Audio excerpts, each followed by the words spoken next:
नमस्कार साथियों, आपका हमारे चैनल पर स्वागत है। जैसे कि हम स्वतंत्रता आंदोलन से संबंधित जो इम्पोर्टेंट क्वेश्चंस थे, इससे पहले हमारी एक वीडियो हो रही थी इन्हीं क्वेश्चंस की, और एक वीडियो ये है। जैसे कि इसमें जो हमारे पास जो फर्स्ट क्वेश्चंस दिए गए हैं, यह है भारतीय राष्ट्रीय आंदोलन के इतिहास में 1916 का लखनऊ समझौता विशिष्ट है, क्योंकि इसमें क्या हुआ था, कांग्रेस के दोनों समूहों के बीच मतभेद सुलझाए गए थे। कांग्रेस के दो मतभेद कौन कौन से थे, मतलब दो कौन कौन से थे, वे थे, एक तो नरम दल था और एक गरम दल था। दोनों को मिला लिया गया था 1916 में लखनऊ अधिवेशन में।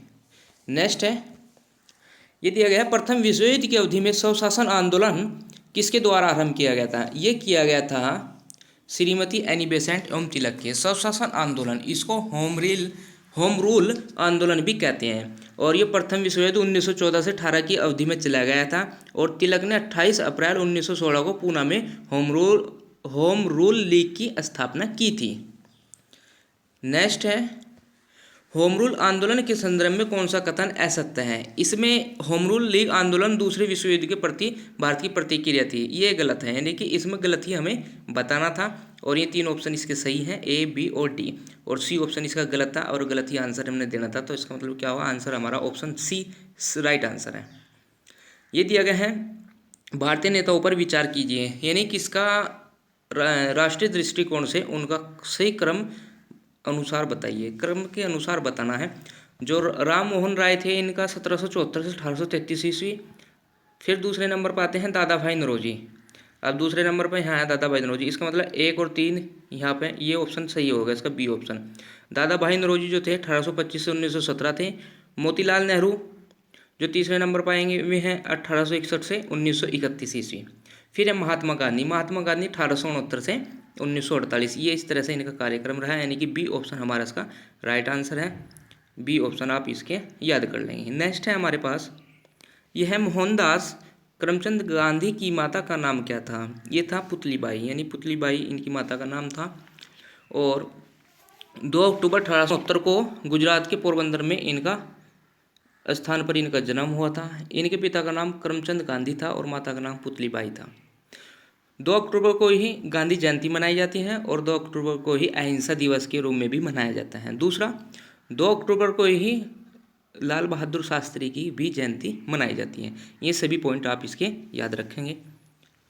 नेक्स्ट है हमारे पास, ये दिया गया है, महात्मा गांधी के राजनीतिक गुरु कौन थे। महात्मा गांधी के जो राजनीतिक गुरु थे वे गोपाल कृष्ण गोखले थे, यानी कि इसका सी ऑप्शन। बहुत इंपॉर्टेंट क्वेश्चंस हैं सभी, आप इनको सभी को अच्छे तरीके से इस वीडियो को देख लेंगे। इससे पहले भी एक वीडियो थी और इसके बाद भी हमारी कई सारी वीडियो स्वतंत्रता आंदोलन से संबंधित जो भी इंपॉर्टेंट क्वेश्चंस होंगे उस पर आएगी। ये दिया गया है, महात्मा गांधी के राजनीतिक गुरु गोपाल कृष्ण गोखले थे। महात्मा गांधी ने पहली बार सत्याग्रह का प्रयोग किया था। ये 2 तरह से क्वेश्चंस पूछा जाता है। सत्याग्रह का प्रयोग सबसे पहले कहाँ किया था, दक्षिण अफ्रीका में। यदि पूछा जाए कि भारत में कब किया था, ये चंपारण में किया गया था 1917 में। तो आप 2 तरह से इस क्वेश्चंस को याद कर सकते हैं। यदि पूछा जाए महात्मा गांधी ने पहली बार सत्याग्रह का प्रयोग, तो दक्षिण अफ्रीका में किया था। भारत में गांधी जी ने पहला सत्याग्रह का प्रयोग 1917 में चंपारण आंदोलन के दौरान किया था। 1917 सन भी आप याद रखेंगे, पहला आंदोलन था ये भारत में गांधी जी ने। इसके बाद, इस आंदोलन के बाद ही इन्होंने राजनीति में कदम रखा था, यानी राजनीति में आ गए थे महात्मा गांधी जी।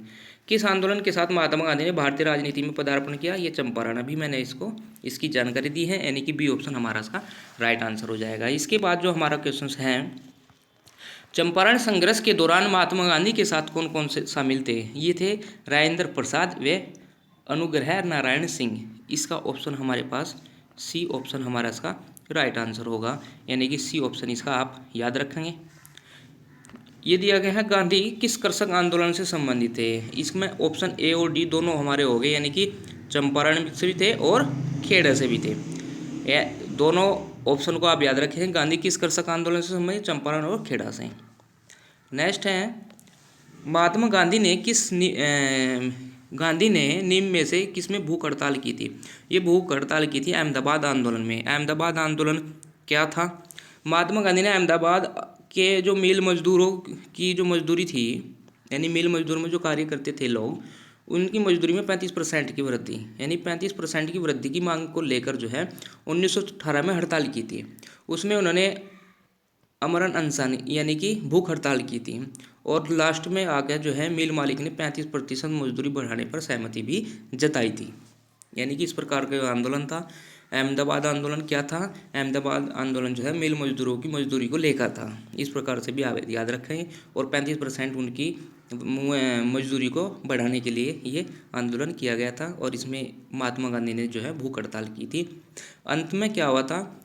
मालिक जो था मिल का, उसने इस बात को सहमति में दे दिया था। नेक्स्ट है हमारे पास भारत सरकार अधिनियम 1919 की सबसे बड़ी विशेषता यह थी कि इनमें से निम्नलिखित का समावेश किया गया। ये है द्वैत शासन। ऑप्शन ए हमारा राइट आंसर होगा। आप ऑप्शन ए इसका याद रखेंगे।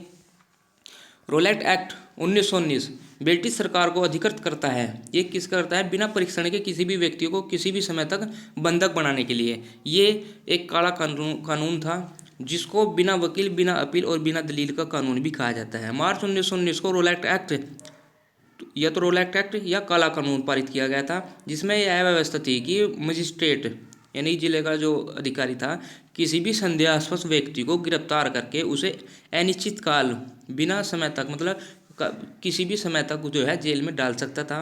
और इस अधिकार के साथ जो है ब्रिटिश सरकार किसी भी निर्दोष व्यक्ति को दंडित कर सकती थी। और फिर भारत ने इसको मतलब जो भारत ने तो इसको काला कानून कहा, यानी रोलैक्ट एक्ट जो है 1919 इसको काला कानून भारत के लोगों ने कहा। ये कानून ऐसा था, इसमें बिना वकील, बिना अपील और बिना दलील का कानून भी कहा जाता है। कई बार ऑप्शन में इस तरह से आता है कि बिना वकील, बिना अपील और बिना दलील का कानून कौन सा था? वो था रोलैक्ट एक्ट यानी काला कानून था। इस प्रकार से भी आप इसको याद रखेंगे। नेक्स्ट है हमारे पास महात्मा गांधी किस आंदोलन में मार्च 1919 पर धरना पर बैठे थे? ये बैठे थे रोलैक्ट एक्ट के विरुद्ध 1919 में। इसका ऑप्शन हमारे पास ए हो जाएगा, रोलैक्ट एक्ट। ये है हमारे पास 1919 ईस्वी में गांधी जी ने सत्याग्रह सभा का आयोजन निम्न में से किसके विरोध में किया था? ये भी रोलैक्ट एक्ट किया था 1919 यानी कि काला कानून था जो कि। इस प्रकार से आप इनके बारे में याद करेंगे। गांधी जी ने 1919 में किसके विरोध में सत्याग्रह चलाया था? जो सत्याग्रह चलाया था 1919 में वो रोलैक्ट एक्ट के बारे में चलाया था। मैंने रोलैक्ट एक्ट के जो नियम था इसके बारे में आपको बता ही दिया है।